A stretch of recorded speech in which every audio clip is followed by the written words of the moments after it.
آیات میں ان فرشتوں کی صفات بتائی جا رہی ہیں جو انسان کی موت کے وقت روح نکالتے ہیں۔ موت کے وقت نافرمانوں کی جان بڑی مشکل سے نکلتی ہے۔ فرشتے اندر گھس کر سختی سے کھینچ کر جان نکالتے ہیں، لیکن اس کے برعکس نیک انسان کی روح فرشتے آسانی سے نکال لیتے ہیں۔ اللہ ہمیں صالحین میں شامل فرما، ہماری موت بہت آسانی سے آئے۔ آیت نمبر 35، یوم یتذکر الانسان ما سعی۔ ترجمہ، تو اس دن انسان یاد کرے گا جو کچھ اس نے کوشش کی ہوگی۔ قیامت کے دن جب سور میں پھونک ماری جائے گی تو بہت بڑی تباہی آ جائے گی، پھر تمام انسان زندہ ہو کر میدان حشر کی طرف دوڑیں گے۔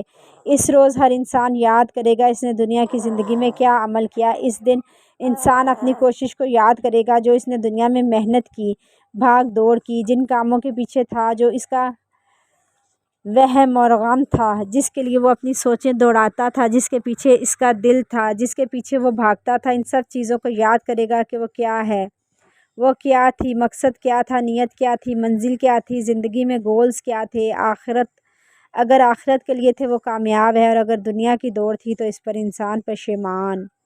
جو اس نے اپنا وقت ضائع کیا اسے اس پر ندامت ہوگی، اعمال پر شرمندگی۔ اس دن سب کچھ یاد آ جائے گا۔ اللہ ہمیں قیامت کے دن کی رسوائیوں سے بچانا۔ اللہ ہماری باغ دوڑ صرف تیری خاطر ہو، دین کی خاطر ہو، نیکیوں میں ہم سبقت کرنے والے ہوں، نیکیوں میں ہم دوڑ لگانے والے ہوں۔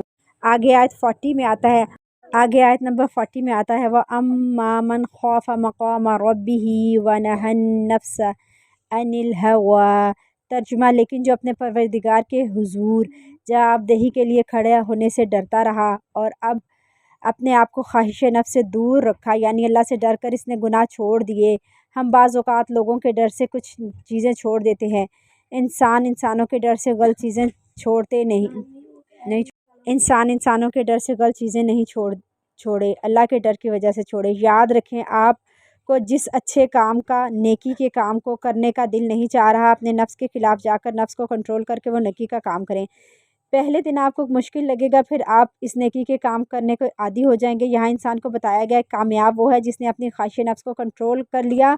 تو ایسے لوگوں کا انجام یہ ہوگا کہ نفس کو خواہش کی پیروی سے روکنے والوں کے لیے جنت ہے، نفس کو خواہش کی پیروی سے روکنے والوں کے لیے جنت ہے۔ یاد رکھیں، انسان کا سب سے بڑا دشمن خود اس کے اندر بیٹھا ہے، یعنی نفس، جس کو کنٹرول کرنا سب سے مشکل کام ہے۔ انسان سب کو نصیحتیں کر لیتا ہے، سب کو سمجھا دیتا ہے، سب کو بتاتا ہے، لیکن اپنے آپ کو سمجھانا، اس کے لیے 100 تعویلیں کرتا ہے، 100 بہانے کرتا ہے۔ اس لیے انسان کو اس بات کو اچھی طرح سمجھ لینا چاہیے کہ ہمیں شیطان اور باقی انسانوں اور ماحول اور لوگوں سے زیادہ خود اپنی جان کی فکر ہونی چاہیے۔ نفس ہمارا سب سے بڑا دھوکے باز ہے، جو بھی ہمیں دھوکہ دیتا ہے اس کے دھوکے کو سمجھیں۔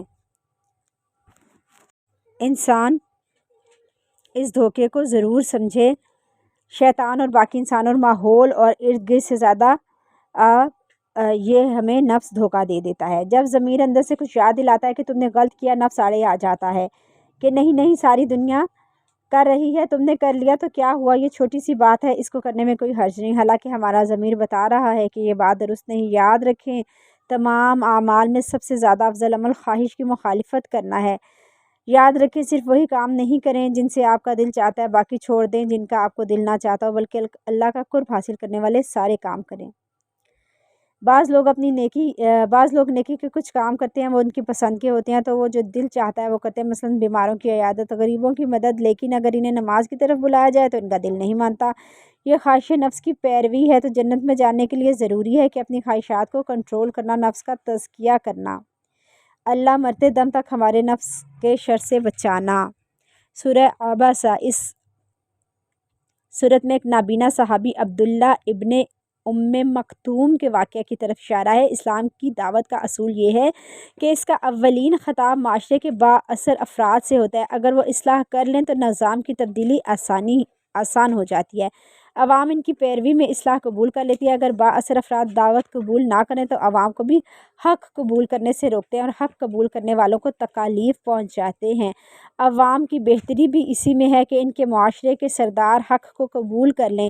اسی اصول کے پیش نظر ایک بار نبی صلی اللہ علیہ وآلہ وسلم قریش کے سرداروں کو دعوت دے رہے تھے۔ واقعہ یوں ہے کہ نبی صلی اللہ علیہ وآلہ وسلم قریش مکہ کے سرداروں کے ساتھ گفتگو میں مصروف تھے، انہیں دین کے بارے میں بتا رہے تھے۔ اس دوران ایک نابینا صحابی ابن مکتوم آپ صلی اللہ علیہ وآلہ وسلم کے پاس آئے اور آپ صلی اللہ علیہ وآلہ وسلم سے دین سیکھنے کی غرض سے سوال پوچھنے لگے، جس سے بات کا کوئی سلسلہ ٹوٹ گیا۔ مجلس میں مداخلت محسوس ہوئی۔ ان صحابہ کو نظر تو نہیں آ رہا تھا کہ یہاں کون بیٹھا ہے اور پہلے سے کیا ہو رہا ہے۔ اس طرح ان کا سوال پوچھنا آپ صلی اللہ علیہ وآلہ وسلم کو تھوڑا سا ناگوار گزرا کہ ان کی مداخلت سے شاید میرا پیغام صحیح طور پر کنوے نہیں ہو سکا۔ کفار کو اللہ نے نبی صلی اللہ علیہ وآلہ وسلم کے اخلاق کے اندر اس سے چھوٹی سی بات کو بخوبی کے ساتھ سنوار دیا تھا، کیونکہ آپ صلی اللہ علیہ وآلہ وسلم اخلاق کے بلند مرتبے پر فائز تھے۔